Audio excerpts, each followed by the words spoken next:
Hello, everyone, and welcome to Grand Rounds. Thank you for tuning in virtually today due to the flooding at Rangos. We hope to be back in hybrid mode soon.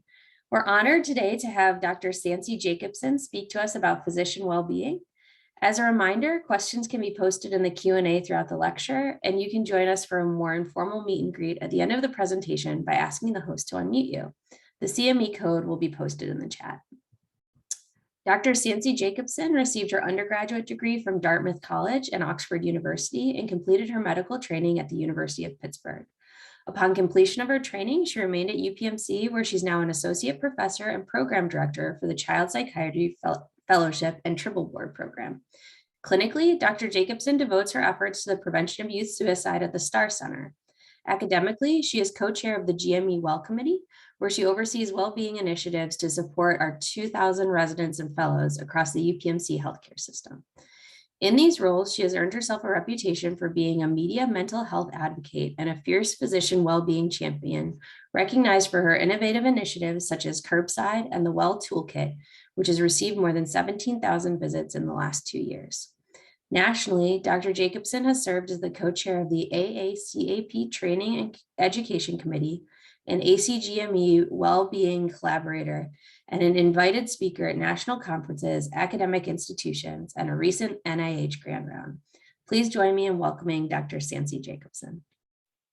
Maren, thank you so much. And I'm really honored to be talking to this community.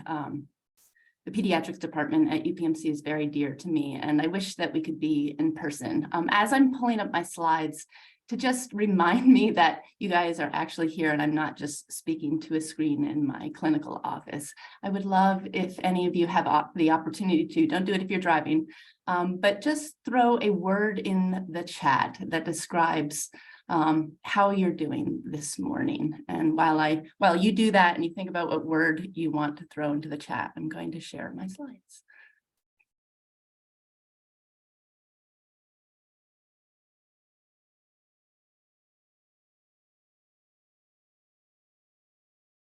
So hopefully you guys can see the words that you're sharing amongst each other. I'm going to go ahead and get started, again, thank you very much. So the title of my talk today is Physician Wellbeing.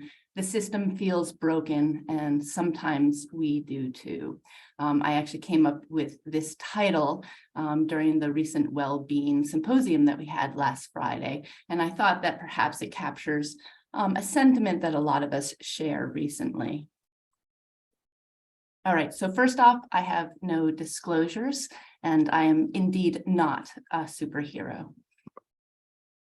But I do have some relevant disclosures. Well, first and foremost, a lot of you are very dear to me.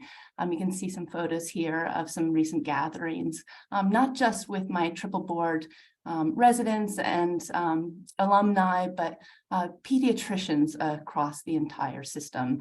I'm so grateful to all of you for the service that you've been providing throughout the pandemic, but really especially the last several months.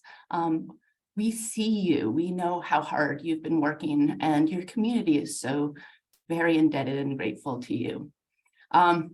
Another important disclosure that I have is that while I am a well-being champion and I work pretty hard to advocate for positive change, the word wellness really makes me cringe, and we'll talk about that in a little bit. And then lastly, I wanted to disclose that I'm human. I myself have sought mental health care for myself. All right, so let's get started. What are we going to do today? Here are our objectives. Number one, we're going to keep it real. Number two, we're going to keep it relevant. And by the end of this hour and a half, if you decide to stay and chat, we're going to walk away with some actionable items that you can use to improve well-being within your physician community. So here are the chapters. The first one is what I like to call a beautiful mess. It's about me. The second chapter is terminology, and we'll fly through that one, but I want to make sure we're all talking about the same language. And then the third chapter is a little bit about action. What can systems do? What can leaders do? What can our university do to improve well-being? And then chapter 4 is hope, related to what we can do as individuals. And then if we have time, I'd like to talk a little bit about what we can do for ourselves. All right, so a beautiful mess, chapter 1, here we go. So who am I? I work at the Star Center. Thank you for helping collaborate with me on patients over the years.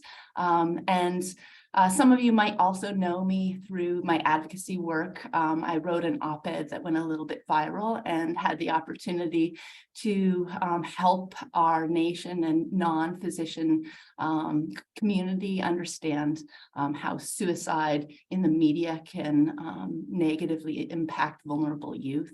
So that was an interesting ride.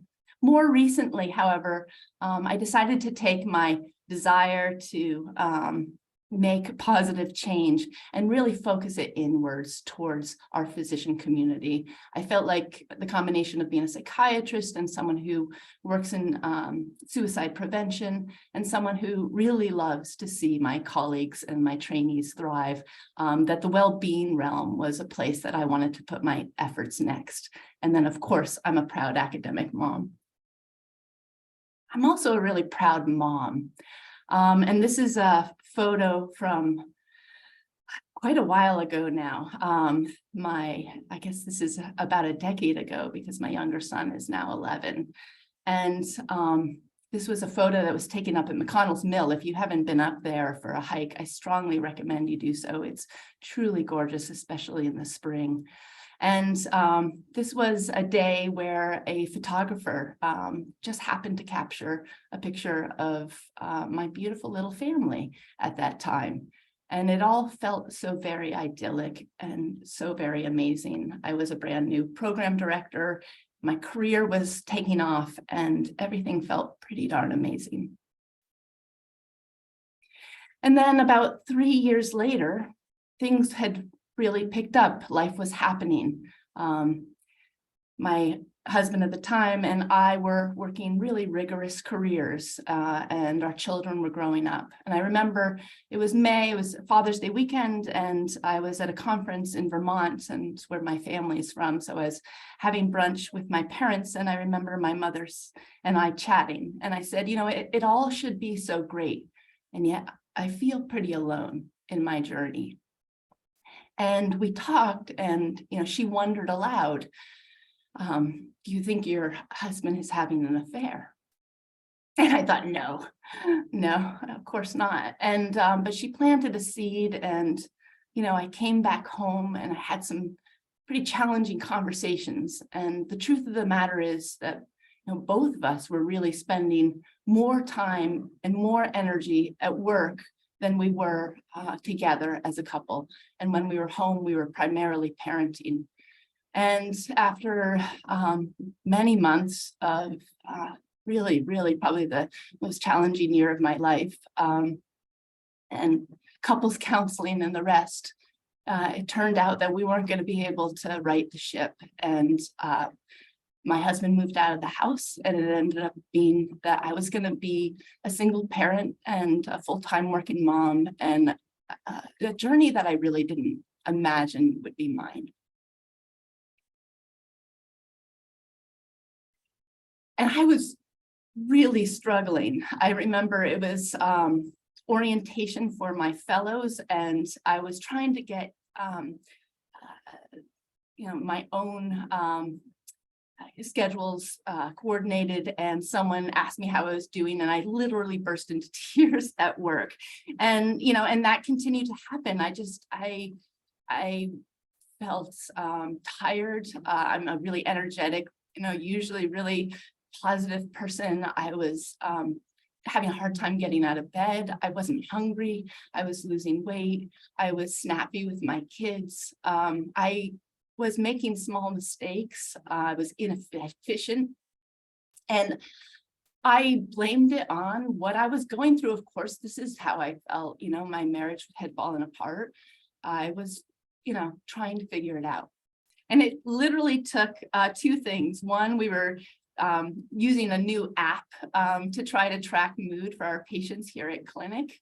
And it took my mom asking me whether I thought I was depressed. I mean, how ironic. Every day, hour after hour, I ask my patients these questions. I know the ups and downs of major depressive disorder. I know the criteria better than probably, most. And yet I didn't see it in myself. The truth of the matter is, I'm not immune, and you're not either. In fact, physicians have rates of depression that exceed the general population. 12% of male physicians and more than 19% of female physicians. And interestingly, it's the same for other mental illness in physicians. We're just not immune. You can see here that substance use disorders, which of course we never like to talk about, right? But physicians have the same lifetime prevalence of substance use disorders as the general population. And while it's debated the rates of suicide, because suicide is rare, physician suicide rates do tend to be higher than what we believe to be the general population. A recent study showed that about 119 physicians in the US die by suicide annually. So let's talk a little bit about physician suicide. While it is rare, we should know a little bit about the epidemiology. The risk of death by suicide in physicians actually occurs highest in the mid to late career. And while trainee suicide is relatively rare, it happens to be the #1 cause of death in male physicians and the #2 cause of death in female physicians following cancer. And this is really because trainees are young and they tend to not die by other causes. There was one study that I think is really important for us to think about as people who care deeply about our trainees. And this came from the ECGME, where they surveyed across nearly 10,000 programs. And they found that there's actually a temporal pattern of suicide risk for residents and fellows. And specifically that it is the first and third quarter of the academic year. So the July through September, when they're brand new, right? Especially those interns, you can see that peak that the suicidal ideation rates increase 370% during those first 3 months of the intern year in one study. So, that's the highest risk of time. But also for residents in general, that third quarter. So right where we are right now, and this is actually why I thought it would be a great time to be talking to you about this data, January through March is when our residents, again, are at higher risk. And we know that physicians struggle to seek help for themselves. This 2008 cross-sectional survey of surgeons, nearly 8,000 of them, it was really fascinating. 1 in 16 admitted to suicidal ideation at some point in the past year, but only 1 in 4 sought professional help. And why?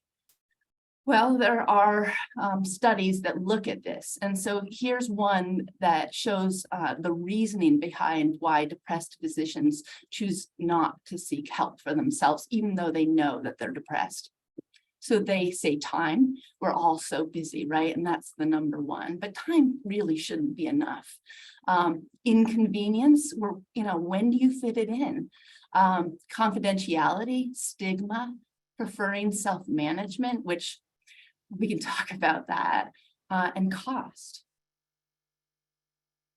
I want to bring it down to reality here that this is not an issue that could happen only elsewhere. This is happening here, right? And because of the intersection of my expertise and of my interests, I've seen it more than once in terms of residents who have struggled with severe mental illness, depression, and even suicidality. And I wanted to share one vignette of a resident who was actually brought to me by some resident friend colleagues who were concerned about them. And I felt really honored to be able to help that young physician through that really challenging moment. And it felt really good that, those physician peers had helped this person out when they had suggested that they had some hopelessness and they were thinking about ending their own life. And what I didn't realize is what that resident's perspective was when I thought we were having a conversation that really was the beginning of something positive and helpful. Because I went back and I actually asked that person. Now, this physician is a very amazing, established, and successful colleague in the field. And yet, you know, when I talked to them years later about how that night when I was helping them through that crisis moment, what they told me surprised me. They said, I was certain that this would be the end of my career. The fact that I knew, the fact that, you know, a program director knew what they were going through and that they had disclosed that they had depression and even suicidal ideation meant that that physician thought that all that hard work, all those years of medical school, all those years that they had put into this career were over. We all struggle, right? But what if we modeled what it takes to really thrive? What if we as leaders and people further along in our careers were a little bit more vulnerable and let our trainees know that we've sought help for ourselves, that we can fight against maladaptive perfectionism in medicine, that it's okay to not be okay.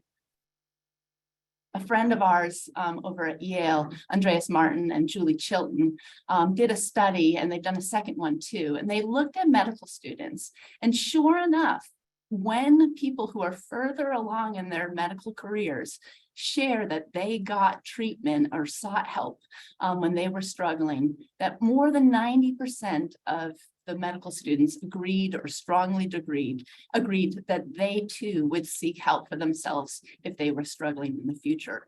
This is huge and important for modeling.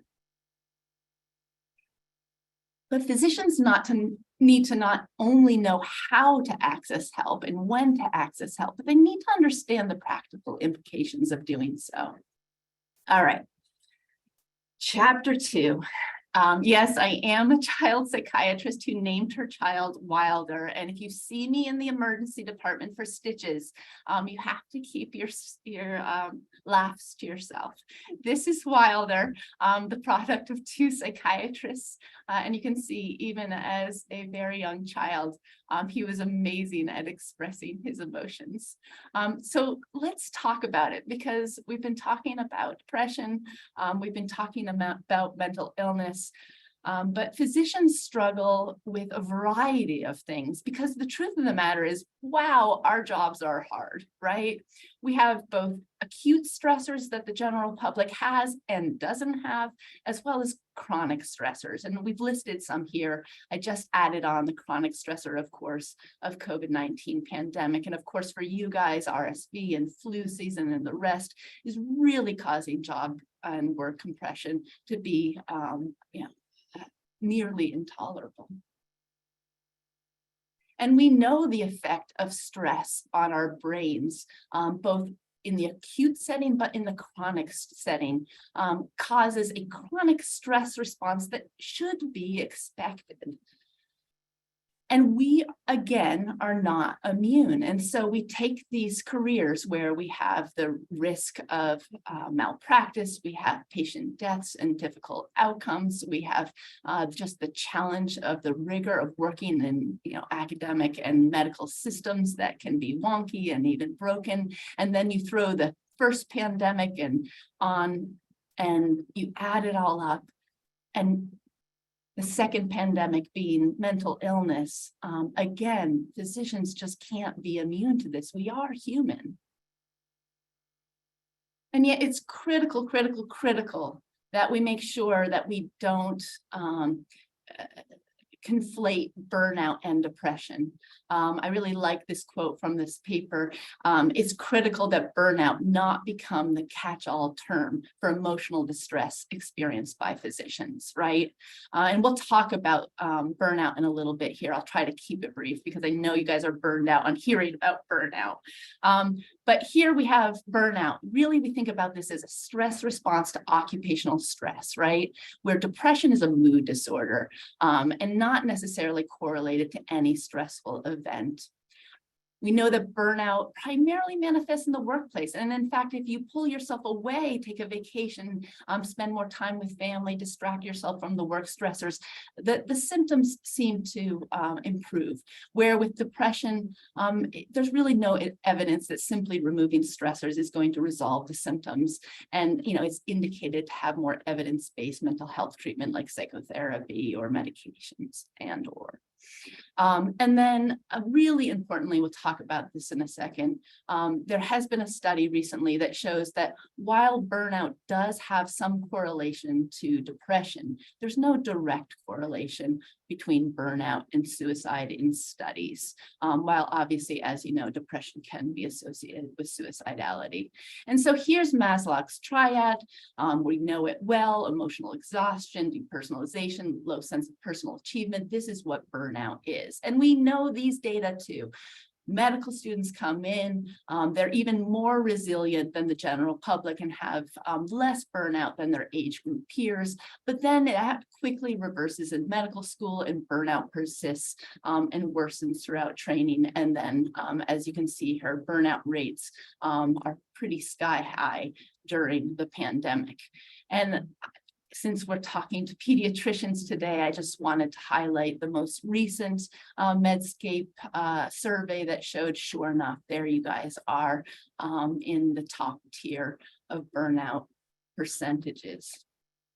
You know this, right? Contributors to burnout: work compression, the EHR, the prior authorization process. We know the contributors that make us less efficient, that make us frustrated with the work system. And we know that there are outcomes that can affect our quality of care. It can even increase medical errors and decrease patient satisfaction when we're burned out. It also can affect us personally. It can result in broken relationships, increased use of substances, and even depression. And we know that women and men experience burnout slightly differently, and women are slightly more prone to report it, at least. Women are also more likely to experience that emotional exhaustion component, where men are more likely to describe depersonalization. We also know that LGBT minority physicians face unique sexual and gender discrimination challenges, and this can lead to feelings of isolation and then put them especially at risk for burnout. Again, minority physician populations with racial and ethnic minorities have their own unique risks, including discrimination, including the minority tax, including the micro and macro aggressions that happen in workplaces. And the trends are interesting, actually. During the pandemic, we saw that burnout in the early stages actually seemed to be improving a little bit in some studies. And perhaps that's because while we didn't love being called heroes, we did feel like we had a purpose at a time of stress. And we did go into this field to help others. And there was so much opportunity to help, right? And yet now that we're entering this endemic stage, burnout rates are climbing again. And this study shows it above 50% in the general physician population. And if you came to the Physician Wellbeing Symposium last week, you know that UPMC physicians are following those trends as well. You can see here on the left, attending physicians, and on the right, resident and fellow. You'll be seeing your own results for your department in the weeks to come. But I think it's important to keep in mind that this is happening as a departmental, institutional, and national trend. So we've talked about burnout, and we really think about it as a stress phenomenon, right? And that it's a workplace phenomenon. And yet, does that really capture everything that we're experiencing? Well, it's interesting, but we were approached in our graduate medical education leadership team to think about something slightly differently. And so we've actually been doing some research on the concept of moral injury and disenchantment. So this is sort of the concept that We go into medicine with these deeply held beliefs around the field of medicine. And over the course of time, when there are events that challenge these beliefs, we have this experience of damage to our moral compass. And as that happens more and more over time, there's this concept called disenchantment, where physicians can get into a state of disillusionment with their work and sort of this loss of previously held idealizations regarding the field of medicine. And so we actually studied in 2020 and then 2021 interns who were interested in participating during orientation in this survey, and then again a year later. And here we go. When our interns came in from medical school, they were exactly that.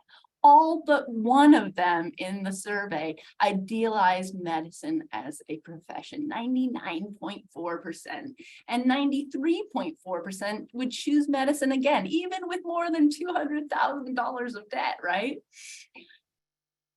Interestingly, a year later, while 92% of these UPMC interns still idealize medicine, 67.7% of them, after a year of being a physician, had a reduction that was significant in their idealization. 53.3% of them felt that they had witnessed or experienced things that were morally wrong. And 18.6% of them said that they would not choose the profession again. Furthermore, 40% of them said that they would encourage their children to pursue a profession other than medicine, which was double the baseline. All right. So these are a lot of challenging topics, and I'm glad we can get to the point where we can talk about what can we do about this. Well, first off, what can institutions do? We've talked about stress, we've talked about depression, we've talked about burnout, we've talked about disenchantment. What can leaders do? Well, we chatted a little bit already that it's so deeply important that physicians not only know how to access help, but what's going to happen when they do. And so here are some examples of things we can do. We can list the actual questions that are on state licensure, hospital credentialing, insurance and malpractice forms. We can describe the confidentiality when physicians do access care. What's going to happen? Who's going to know, right? And we need to post relevant policies regarding FMLA and disability policies so that they know what their options are before they even seek care. And so you've probably heard about the Well Toolkit, but if not, please scan this QR code and go to our website. We created this toolkit by physicians for physicians to meet the ACGME requirements meaningfully regarding these 6 topics on the left there: burnout, fatigue, depression, suicide, substance use, and risk for violence. We tried to make everything really practical, relevant, and easily digestible. It's free and it's also modifiable. So you can take the slides that I'm presenting here today and you can craft them and shape them for your audiences so that you can help them and decrease the barriers to seeking help when your trainees or your colleagues are struggling. We're actually rolling out version 2.0. So those slides are actually starting to be uploaded in the past couple of weeks, which is really exciting. And we've had nearly 17,000 visits to our site and even more since the beginning. It's really been something that's people have been hungry for. There was a lot of great information out there around these topics, but not these topics for physicians. And so hopefully you can explore that website a little bit and see what might be helpful for you. So on to what else we can do. Well, number one, we need to make sure that our institutions are following ADA guidelines, right? The employers and states are not asking about impairment that has nothing to do with employment, right? They need not know if I'm getting therapy for depression if it's not impacting the work that I do with physicians or the work that I do with my trainees and colleagues, right? And so here is something encouraging for us here in Pennsylvania. We're actually one of those states that asks no questions on medical licensure questions about mental health, other than which is causing impairment in practice. And really, fortunately, we're at an institution that is very mindful about the ADA. During the hiring process at UPMC, attending physicians are not asked about mental illness. UPMC does not cap mental health benefits. On the medical insurance forms, there are no questions related to existing or prior mental health conditions or treatments. And when a UPMC physician needs to take time off for mental illness, a physician does not need to disclose why they're going to anyone other than work partners.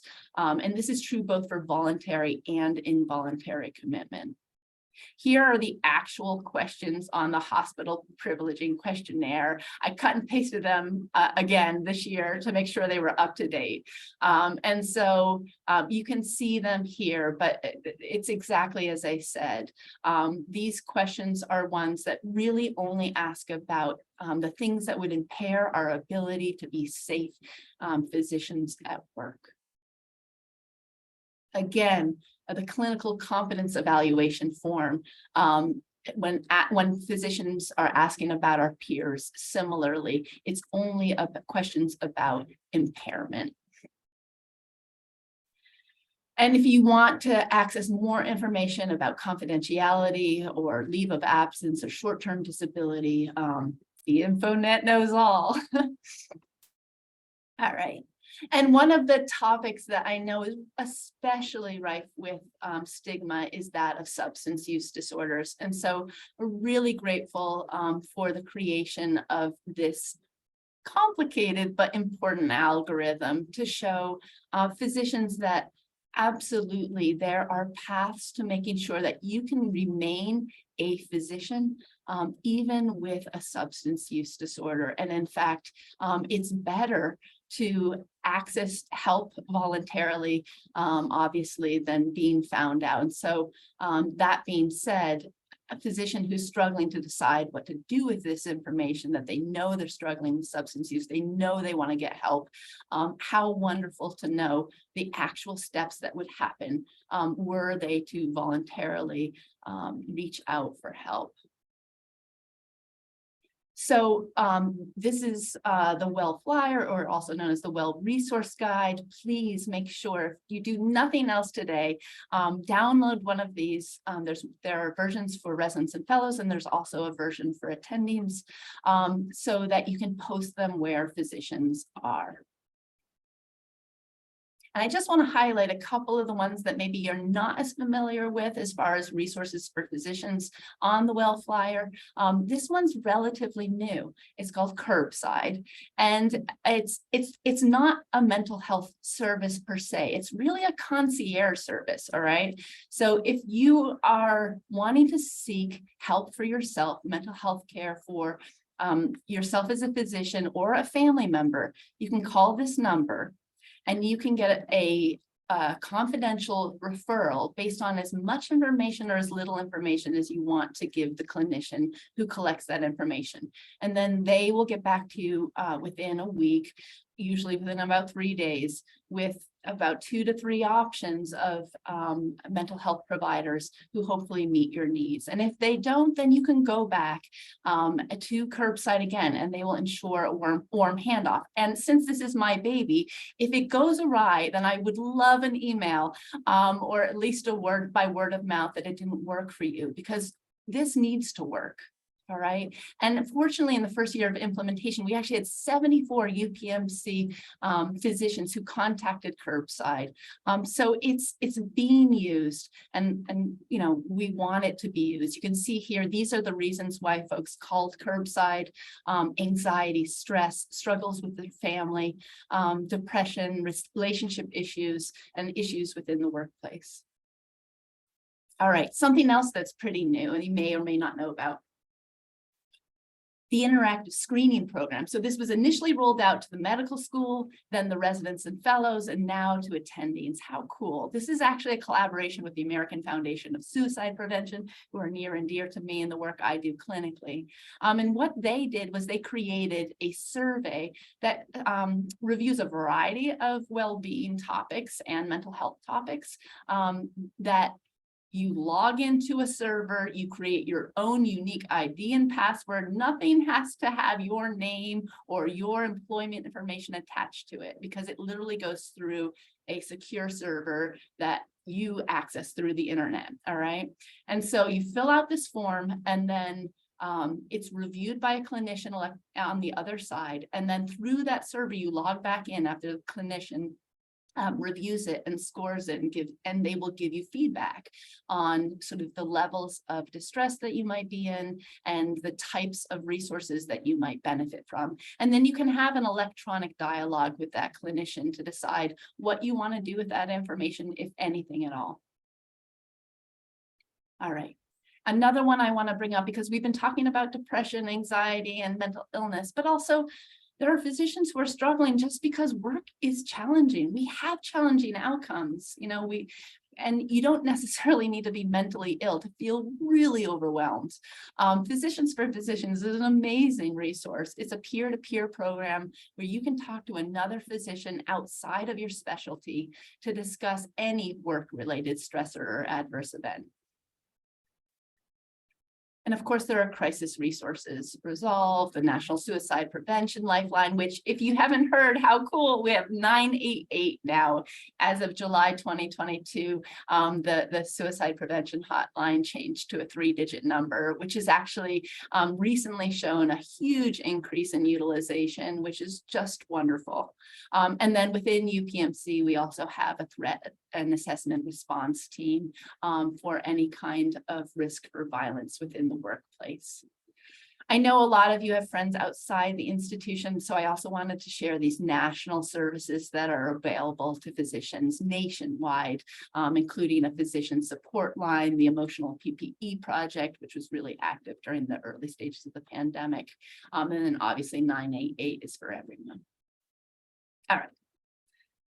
Chapter 4. Hope. So I just want to slow things down for a second. Why am I showing you a golden outhouse?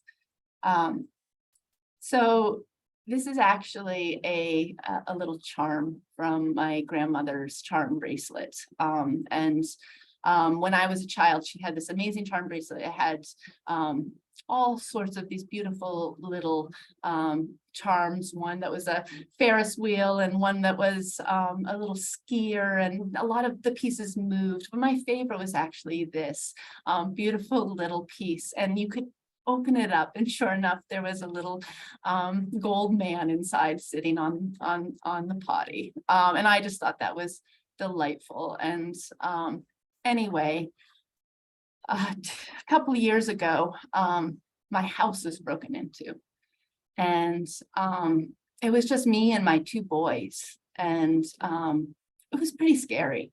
We came home and everything was turned over, and the boys and I, it was nighttime when we had arrived home, and we realized what had happened, and we went to the neighbors, and it put me in a space where I was pretty overwhelmed and hypervigilant about safety, and pretty darn stressed out. And fortunately, as the weeks went on, we were able to sort of get our sense of normalcy back again.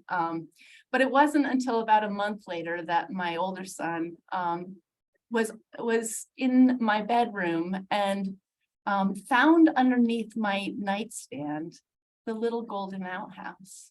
Interestingly, I guess when the thieves were in the house, they had rifled through the jewelry and taken all the jewelry, which really was fine. I'm not really a jewelry person, but they had stolen these very sentimental pieces from my grandmother. And somehow, in a very, I just can't believe it, somehow this little charm fell off. He found it, and it sits on my windowsill as a reminder that, there are signs around us, there is hope. And that we need to look for the little things to figure out how we can help ourselves and how we can help each other. So what can we do? Well, we know that a distressed colleague may not ask for help, but frankly, that doesn't mean the help isn't needed, right? And so I wanted to just take a moment. If you haven't seen this ad before, there are a couple of them actually, it's a series. You should check it out. Seize the Awkward is amazing. But while we're really sensitive human beings as physicians, not all of us always know what to say when it comes to loved ones, friends, and colleagues. And so what if you are worried about a colleague? What if you see signs of a friend at work who just doesn't see themselves, or even probably more importantly, what if a colleague is acting kind of unprofessionally, right? Showing up late, kind of annoying you, being irritable, and you're like, darn them, catch yourself, wonder for a second, maybe they're not okay, right? Maybe this is the way that they're presenting that they're not okay. And so instead of the question that we always ask each other, how are you? Because what are you going to say? We know what you're going to say, right? You're going to say, fine, good, great, whatever. I'm doing as well as you, something snarky, right? But it doesn't invite the space and time for important conversations.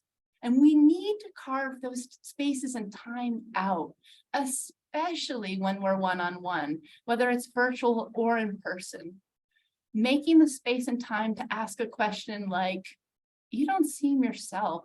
Is there something I can do to help? Or I have to be honest, I've kind of been concerned about you lately. Or this one, which I heard in a podcast and I really liked it. What was today like for you? Did something bring you joy? Did anything derail you? Right? It shows that you're like actually really interested in the question, how are you? And it might actually allow a gateway for important conversations. And then if you do start to have an important conversation and you start to hear that maybe this person is struggling, there are ways to keep the conversation going, right? So here are some themes: validate, inform, normalize. So we physicians really are good at taking care of others, but not always so great at taking care of ourselves, right? We can inform.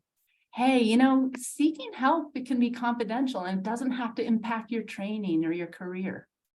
And we can normalize, right? Like I did here with you today. Hey, I've talked to someone before. I even nibbled a little bit at Lexapro, right? And it really helped. I'm doing great now because I did seek mental health care for myself when I was struggling. Now, here's the important part. If you start to open someone up and they start to tell you things, that can be kind of scary. And then we tend to maybe sometimes try to shut them down or to re-encourage them that, oh, they're fine, right? We don't want them to not be okay.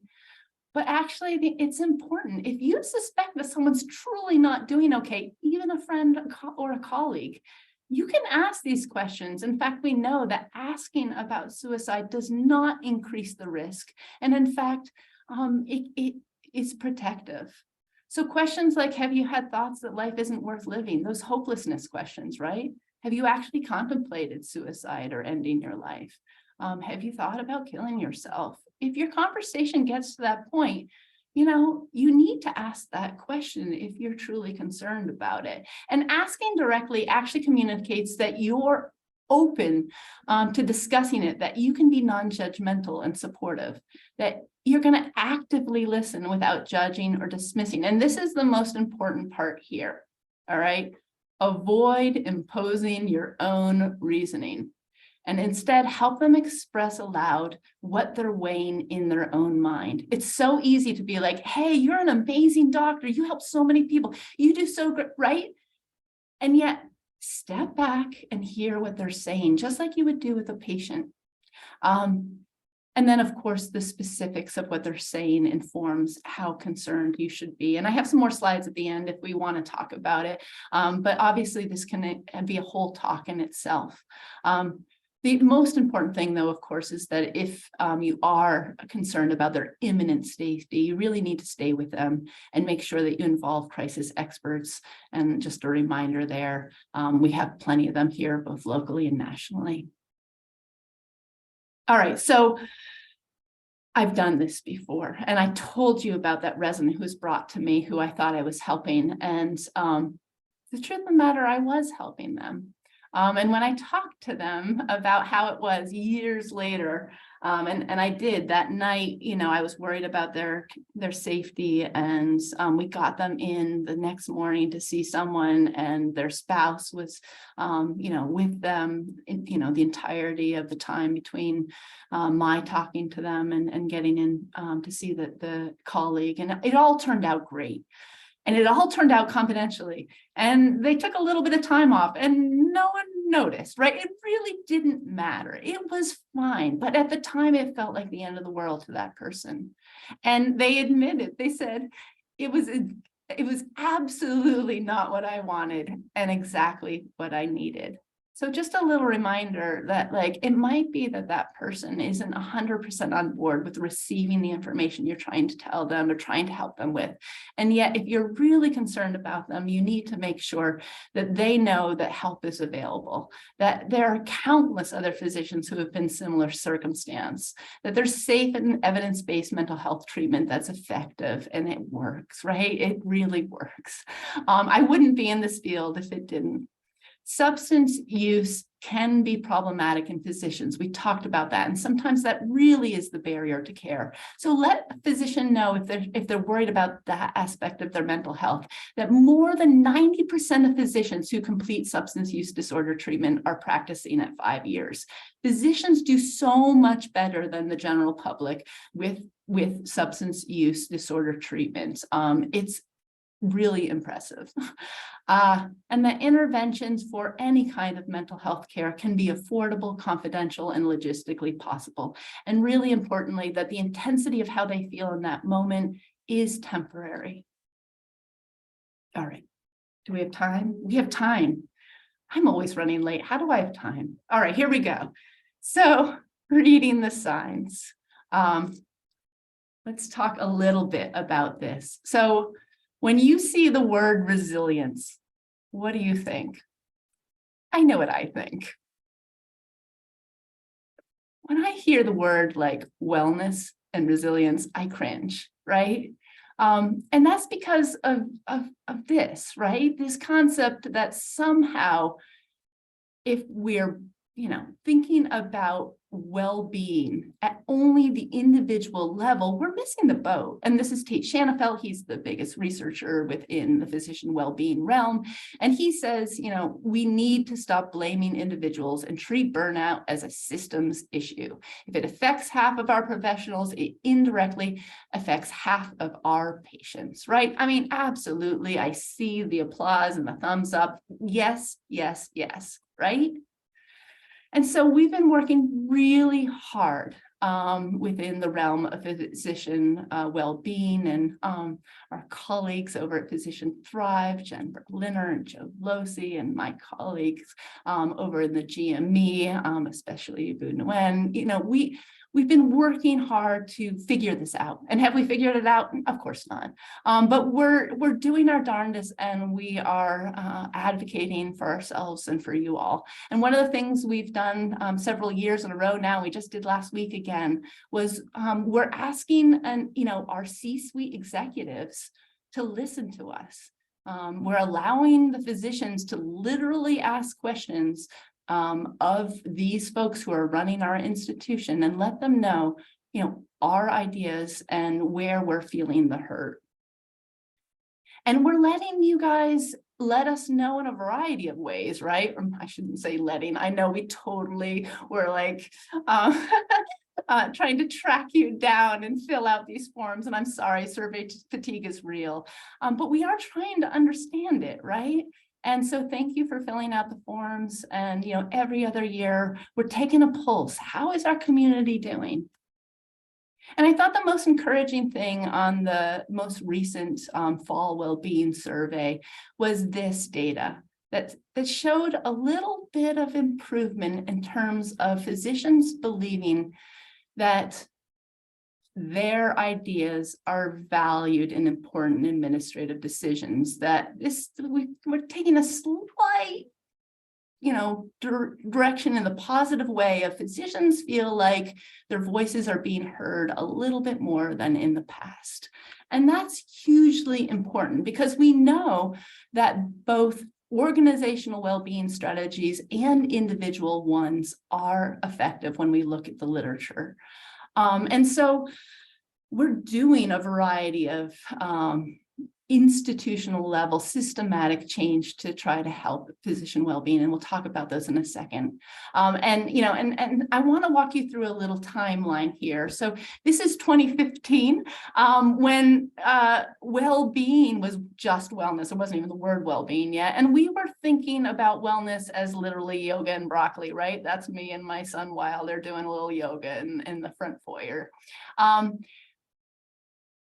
We brought this concept of wellness to our residents and trainees, and boy, were they angry, right? Because that was totally blaming the victim. So we very quickly pivoted, and we moved quickly to the well-being advocacy that I feel like we've been seeing now, since about 2018, where we're making a case for well-being to institutions and leadership to make changes at the systems level to improve the efficiency and effectiveness of the doctorly work that we do. And yet, now that we're starting to be heard, and now that those systems changes are starting to be made, we're still sitting in a broken system, right? And I feel like in the last 6 months or so, and maybe it's because of the, where COVID has taken us with this just long haul of what we've been going through, but I feel like physicians are a little bit more open now to think about this word resilience and, the personal and individual aspect of how do I take care of myself in a broken system. And so let me throw an idea out there that I had last week. As a psychiatrist, there's this concept of the dialectic, and it comes, at us quite a bit when we think about dialectical behavioral therapy, which here's the champion of that field, Marsha Linehan. She wrote a book called Building a Life Worth Living. And interestingly, actually, Angela Duckworth, who's the grit expert, is the one who says this is a brilliant memoir, right? So there's resilience, there's grit, there's all these ideas about the individual, all right? But when we think about dialectical thinking, what we're really saying is we're acknowledging two totally separate things that seem opposite, but actually can be true at the same time. And so perhaps part of what we as physicians could be doing for ourselves at this point is to say things to ourselves like, the healthcare system is broken, and I find joy in the work that I do as a physician, right? Both of those things could be true at the same time, and they are. I am frustrated by the many systems contributors to burnout, and I'm choosing to control what I can control. Or how about I take pride in my grit, and I'm choosing to work on my resilience, right? And maybe then the word resilience won't make us cringe so much. We're not giving up on the good fight. We're still going to have the good fight for systems level change. And we need to take care of ourselves. And the good news is physicians are primed to do this. These are the characteristics of resilience. take a look at them. You don't have to have every single one of them, as our plenary speaker, Lucy Hone, said last week. But a lot of these, right? Realistic optimism, helping others help cope with extreme stress, having a moral compass, having faith or spirituality, having humor, having a role model, strong supportive relationships, the ability to face fear and leave one's comfort zone, or having a mission or a strong sense of meaning in life, right? You've had that at some point in your life. Maybe you're not like swimming in it beautifully right now, but you probably have a good number of those characteristics of resilience. And so how can we lean into that? Well, I really love Dr. Hohn's talk, and it's recorded and will be uploaded to the Thrive website soon. So hold this spot because she captures it much better than I do. But, you know, spoiler alert, she has a TED Talk, and it's hugely moving and meaningful. Quite tragically, she lost her 12-year-old daughter in a motor vehicle accident. And she was already a resilience expert. It was what her PhD at Penn was. And yet no one is ready for that kind of hit and loss and tragedy that she experienced. And yet she knew the science of resilience and she applied it to her own journey. And so she gave us some take homes that I thought I would share with you. The first one, and she didn't call it this, but I'm calling it this, which is radical acceptance, which is basically saying bad things happen as part of the human experience, right? Shifting away from that why me mentality, the victim mentality, and acknowledging that in life, if I had you all stand up like she does in her talk, we would all be able to share something pretty terrible that's happened to ourselves or to a loved one in our lives, right? We've all been through something really challenging. That's part of living. And shifting towards acceptance that challenging things are happening as part of life can be helpful, and it can be grounding. Number two, resilience psychology, which we used to call positive psychology, but now we're shifting the language. There's evidence to say that if we lean into gratitude, and there's actually an exercise, if you literally write down 3 good things that you're grateful for at the end of every day, even small things, right? It was nice of the, person at the bagel store to, smile, right? Like something small. 3 good things every day for some weeks in a row, you'll actually have improvement in mood and a variety of other factors. And then she says, and I love this, focus on the intersection of things that matter and things that you can control, right? We can really fret and be very, very, very angry about, I don't know, the number of clicks of the EHR. And yet, unless you decide that you're the physician who wants to be on that committee and working to improve that, that's not something you can control, right? So trying to shift your mindset towards what are the things that matter to me and what are the things that I have control over, and let me put my energies there. And then lastly, and this is my very favorite, which is ask yourself repeatedly, and I actually have been doing this in the past week, and it's been really interesting to have this mindful awareness. Is what I'm doing right now helping or harming me? And she gives the example of scrolling through the pictures and photos of her daughter at night and realizing she needed to carve out time to do that. All right, I see I'm running low on time, but it's good because I'm coming to the last slides here. And I just want to say there are things that we invite you to engage in otherwise in well-being. We have these wonderful physician connection series where I chat with physicians. I had one with Dina Hofkosh, which was hugely meaningful recently, to talk about physicians as people. There's a new coach initiative to help physicians set goals and meet goals and thrive for themselves. There are ways to have positive needs assessments like the appreciative inquiry, which you can read more about on the Well Toolkit, and really ask the question, what's working well for well-being in my community and how can I build upon that? And then maybe you'll be the next physician who comes up with the innovative idea for a new well-being initiative. And if you do, you should definitely submit it to the next round for Grants for Change and get some money to support your ideas. Because you know what? Better is possible. And this comes from Dr. McDermott, who I believe was on this morning, which is really touching. She's such a dear friend and has been an amazing colleague over the years. And she gave me this quote from Dr. Atul Gawande that, better is possible. It does not take genius. It takes diligence. It takes moral clarity. It takes ingenuity. And above all, it takes a willingness to try. Thank you. I'm very grateful for this time with you. This is a little photo of me in my new reality. challenges bring us opportunity.